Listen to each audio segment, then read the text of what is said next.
मी परदेशी असताना रात्रंदिवस जिने प्रपंचाची काळजी वाहिली व जिला अजूनही व्हावी लागते आहे. मी स्वदेशात परत आल्यानंतरही जिने सेनाचे भारे स्वतःच्या डोक्यावरती वाहून आणण्यास मागे पुढे पाहिले नाही. अशा ममताळू सुशील पूज्य पत्नीच्या सहवासात दिवसाच्या 24 तासातून अर्धा तासही मला घालवता येत नाही. डॉक्टर बाबासाहेब आंबेडकर. जय भीम. नमो बुद्धाय. मित्रांनो, आज आपण जाणून घेऊया त्यागमूर्ती माता रमाई व भीमराव आंबेडकर यांच्या गोड आठवणीची एक कहाणी. चला तर मित्रांनो, सुरू करूया व्हिडिओला.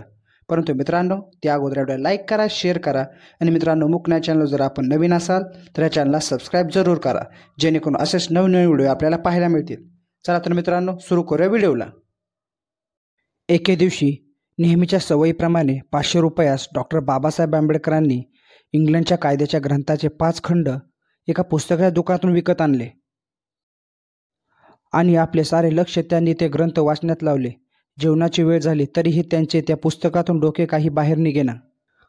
अगदी त्यांच्या टेबलावर त्यांच्या समोर ताट ठेवून जेवण्यास सुरुवात करा असे रमाबाईंनी साहेबांना 5 ते 6 वेळा तरी सांगून पाहिले, पण साहेबांची वाचन समाधी काही केला भंगेना.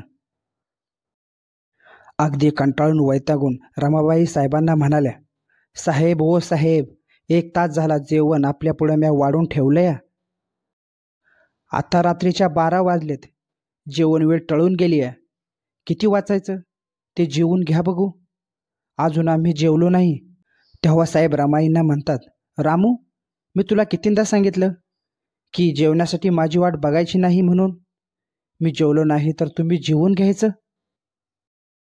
त्यावर रमाई साहेबांना म्हणतात, काय करायचं, जुनं वळण पडलंय ना. पतिदेव जेवल्या बिगर त्यांची पायाची दाशी कशी जेवणार. तेव्हा डॉक्टर बाबासाहेब आंबेडकर रागून रमाबाईंना म्हणतात, हे अडाणी दगड, कोणी सांगितलंय तुला तू माझ्या पायाची दाशी आहेस म्हणून. अगं रामू, तू माझी पत्नी आहेस, माझ्या बरोबरची आहेस. उगीच जुनं ते सोनं म्हणून असं उघडत बसत जाऊ नकोस. त्यानंतर बाबासाहेब रमाईला म्हणतात, हे पाहिलंस, हे ग्रंथ फार मौल्यवान आहेत.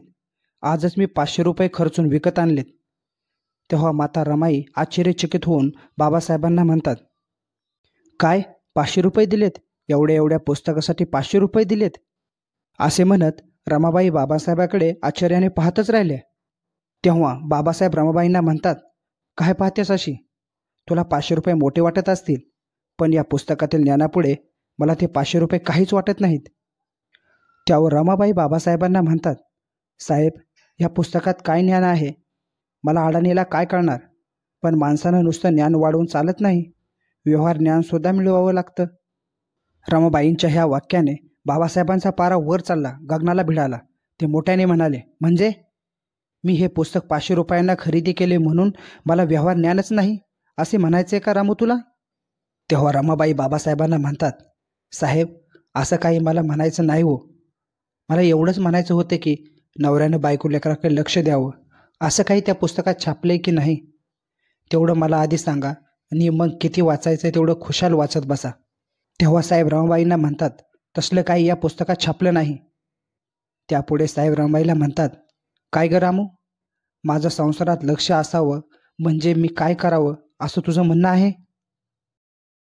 बाबासाहेबांच्या ह्या प्रश्नावर त्यागमूर्ती माता रमाई म्हणतात, अहो, मुलं म्हणजे आपल्याच काळजाचं तुकडं असते ती नव्ह. त्यांना प्रेमानं जवळ घेऊन अंजरावं गोंजरावं, बायकोला जवळ घेऊन जरा प्रेमाच्या 2 गुलुगुलू गोष्टी कराव्यात. तुमच्या 2 गोड शब्दासाठी ती बिचारी जगत असती हो. तुमचं पुस्तक आणि तुम्ही, तुमचं वाचणं आणि तुम्ही. बायकोसमोर उभी कवापासून असते तुम्हाला बघत, पण त्याचा पत्ताच नसतो तुम्हाला. तेव्हा साहेब आपल्या हातातलं पुस्तक मिटवून रमाबाईंच्याकडे पाहतच राहतात. पुढे माता रमाई आपल्या जुन्या आठवणी काढत बाबासाहेबांना म्हणतात,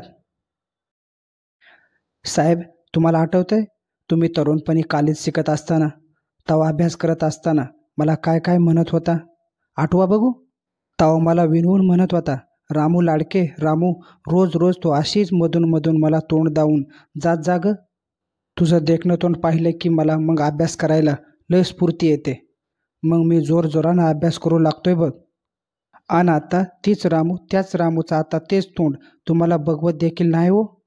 एवढ्यात मी कुरूप झाली वय. रमाबाईंच्या या बोलण्याने मात्र साहेबांचा रागाचा पारा एकदम खाली आला. ते खळखळून हसू लागले.